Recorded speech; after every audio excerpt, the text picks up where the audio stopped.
மாண்புமிகு அமைச்சர் நேரு உள்ளிட்ட அமைச்சர் பெருமக்களே, தலைமைச் செயலாளர் முருகானந்தம் ஐஏஎஸ் அவர்களே, காவல்துறை தலைமை இயக்குனர் திரு சங்கர் ஜிவாலால் அவர்களே, அரசு உயர் அலுவலர்களே, உங்கள் அனைவருக்கும் அன்பான வணக்கம். கடந்த 4 ஆண்டுகளில் பல பேரிடர்களை திறம்பட எதிர்கொண்டு நாம் கடந்து வந்திருக்கிறோம். அதற்கு காரணம் மக்களோட உயிரை காப்பாற்றணும் என்பதை நம்முடைய முதல் கடமையாக நினச்சி செயல்படுவது தான் காரணமாக அமைந்தது. இப்போது பருவநிலை மாற்றத்தின் காரணமாக புயல், வெள்ளம், கனமழை போன்ற பேரிடர்கள் எல்லா காலங்களிலையும் நடக்குது. ஆனால் அந்த இயற்கை சீற்றங்களிலிருந்து மக்களை காக்க வேண்டிய பெரும் கடமை அரசுக்கும் அரசு அதிகாரியான உங்களுக்கும் தான் இருக்குது. இப்போது நாம் தென்மேற்கு பருவமழையை எதிர்கொள்ள இருக்கிறோம். இதில் இயல்பான மழை பொழிவு தான் இருக்கும்னு இந்திய வானிலை ஆய்வு மையம் தெரிவிச்சிருக்கு. என்னதான் நிலத்தடி நீர் பெருக்கம், காவேரி டெல்டா மேலாண்மை உள்ளிட்டவற்றுக்கு இந்த மழை துணையாக இருந்தாலும் மேற்கு தொடர்ச்சி மலை மாவட்டங்களில் ஏற்படக்கூடிய கனமழை, திடீர் வெள்ளம், நீலகிரி மலைப்பகுதிகளில் ஏற்படுகிற நிலச்சரிவு போன்ற பாதிப்புகளையும் இதனால் நாம் எதிர்கொள்ள வேண்டியிருக்கும். அது மட்டுமல்ல, அதிக கனமழை, புயல் ஆகியவற்றை எதிர்கொள்ள கடலோர மாவட்டங்களும் தயார் நிலையில் இருக்கணும். தென்மேற்கு பருவமழை காலத்தை திறம்பட எதிர்கொள்ள எல்லா கலெக்டர்களும் மாவட்ட அவசரகால செயல்பாட்டு மையம் 24 மணி நேரமும் செயல்படுவதையும், தகவல் தொடர்பு சாதனங்களோடு பயன்பாட்டையும், மீட்பு உபகரணங்கள் மற்றும் வாகனங்களோட தயார் நிலையையும் உறுதி செய்யணும். பேரிடர் மீட்பு மையங்கள் தூய்மையாகவும் மின்சாரம், உணவு, குடிநீர் போன்ற வசதிகளோட தயார் நிலையில் இருக்கணும். அது மட்டுமல்ல, பேரிடர் மேலாண்மை திட்டம், தகவல் தொடர்பு திட்டம், முதல்நிலை மீட்பாளர்களோட பட்டியல் மற்றும் அவங்களோட ஃபோன் நம்பர்னு எல்லாத்தையும் சரிபார்த்து அப்டேட்டாக வச்சுக்கோங்க. வழக்கமான முன்னெச்சரிக்கை நடவடிக்கைகளை கடந்து நாம் ப்ரோ ஆக்டிவாக செயல்பட்டால் பேரிடர் காலங்களில் ஏற்படுகிற பல பாதிப்புகளை தவிர்க்கலாம். அதுக்காக நான் சில ஆலோசனைகளை சொல்லலாம்னு நினைக்கிறேன். பேரிடர் காலங்களில் மக்கள் தங்களுக்கு தேவையானதை மட்டும் கேட்டும் தன்னுடைய குறைகளை சொல்லியும் குரல் எழுப்புகிறது ஊடகங்களையும் சமூக வலைத்தளங்களையும் தான்.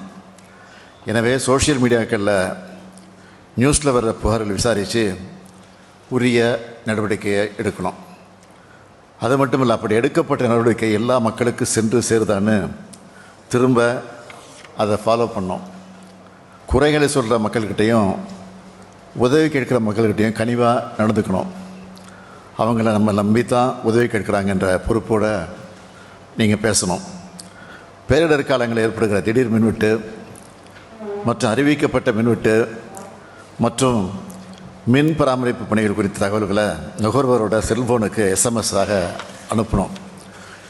அது மட்டும் இல்லை, அவங்க பகுதியில் எப்போ மறுபடியும் பவர் வரும்னு சேர்த்து அந்த மெசேஜை நீங்கள் பண்ணணும். அடுத்து, சாலை பணிகள் நடைபெறுகிற காரணத்தினால அங்கே தகுந்த தடுப்புகள், போதிய வெளிச்சம், ஒளிரும் டைவர்ஷன் போர்டுகளை வச்சு விபத்துகளை தடுக்கணும். அடுத்து, மழை காலங்களில் நெல் மூட்டைகள் நனைகிறது, சேமிப்பு கிடங்குகள் மற்றும் கூடங்களில் அதை தடுக்க தேவையான நடவடிக்கை எடுக்கணும்னு கேட்டுக்கிறேன்.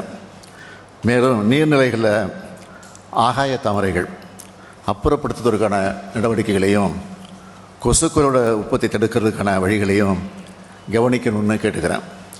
அடுத்து, பெருநகர சென்னை மாநகராட்சியை பொறுத்த வரைக்கும் இப்போ நடந்துகிட்டு இருக்கக்கூடிய மழைநீர் வடிகால், நீர்வழிகால், கால்வாய்கள் மற்றும் குளங்கள் மேம்பாட்டு பணிகளை விரைந்து முடிக்கணும்.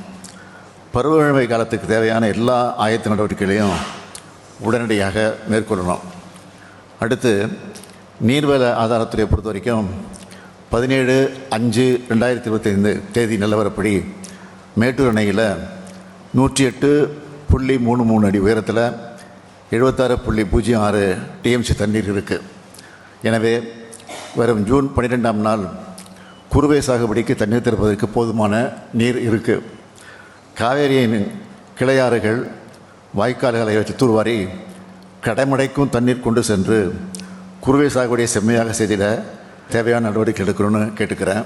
அடுத்து வேளாண்மை உழவர் நலத்தை பொறுத்த வரைக்கும் தென்மேற்கு பருவமழை எதிர்பார்த்து கார், குறுவை, சொர்ணவாரி பருவங்களில் பயிர் சாகுபடி மேற்கொள்ள பல்வேறு முன்னேற்பாடு நடவடிக்கைகள் செய்யப்பட்டிருக்கு.